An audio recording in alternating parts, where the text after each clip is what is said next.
This is an image of a breadboard. Let's look at how the breadboard works. All breadboards have a positive row, which carries power down this entire row, and a negative row, which runs down this row.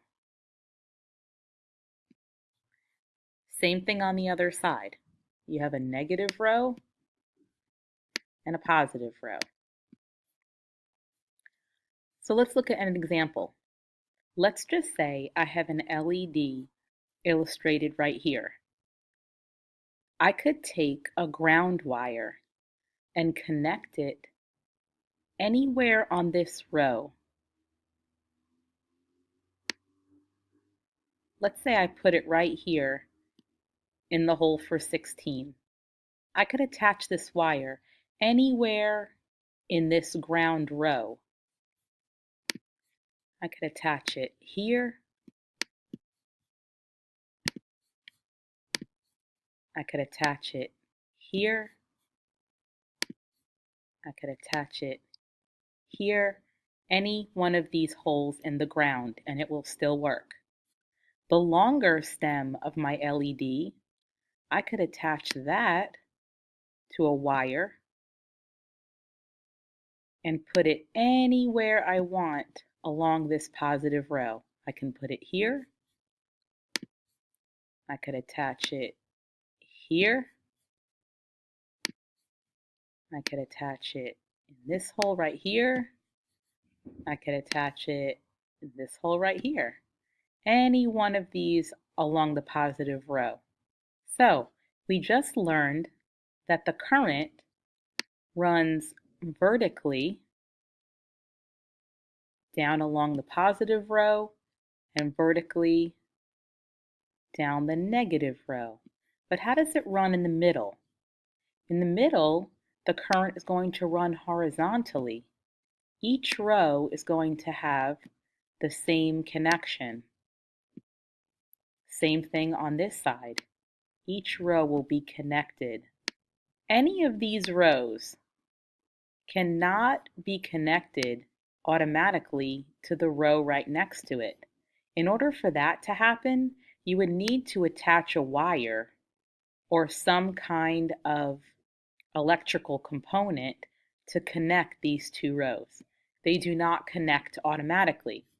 Nor does this row connect with this row automatically. You would need to connect the rows with some kind of wire or electrical component.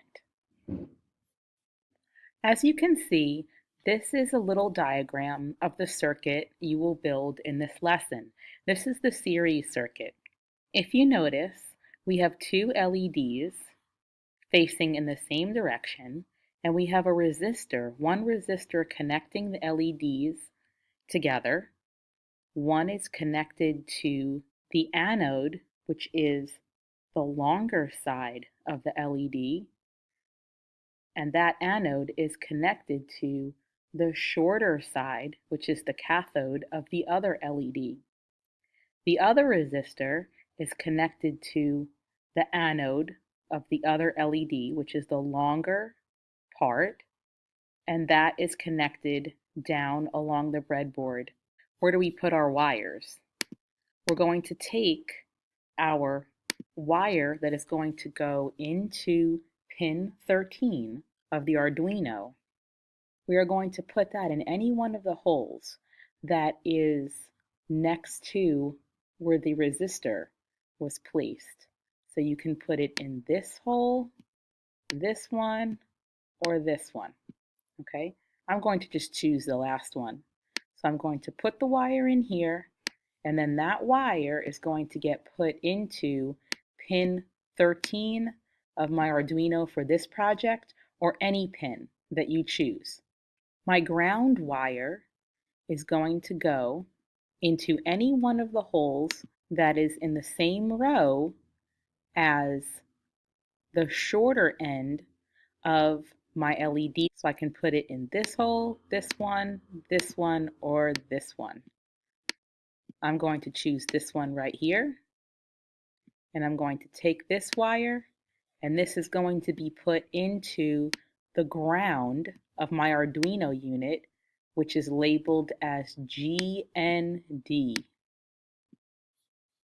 Another cool project is if you want to make a blinking pattern and code a blinking pattern, you could take a bunch of LED lights and you place them in the breadboard where your resistors are connecting the negative or the shorter side of your LEDs, and it's connecting to the negative line on the breadboard. So you have the negative side of the LED connected to the negative line of the breadboard on every single one. Negative, negative over here, negative side over here, and negative side over here. They're on the same row. Same row. And then what you could do is take your other wires. I'll just use a different color for each one. So I'm going to take the positive side of this LED and I'll connect that to pin 13 on my Arduino.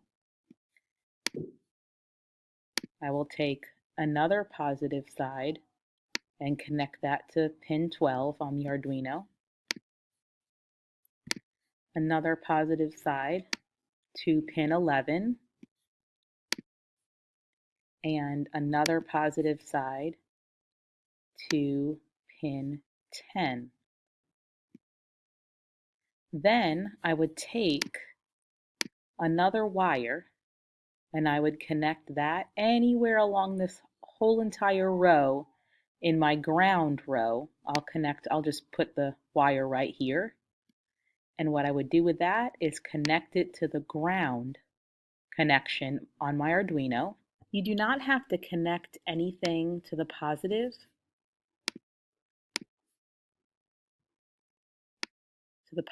row, because don't forget that the positive ends of your LED lights are connected to the pins in your Arduino unit, which do supply power. These pins all supply power to your LEDs.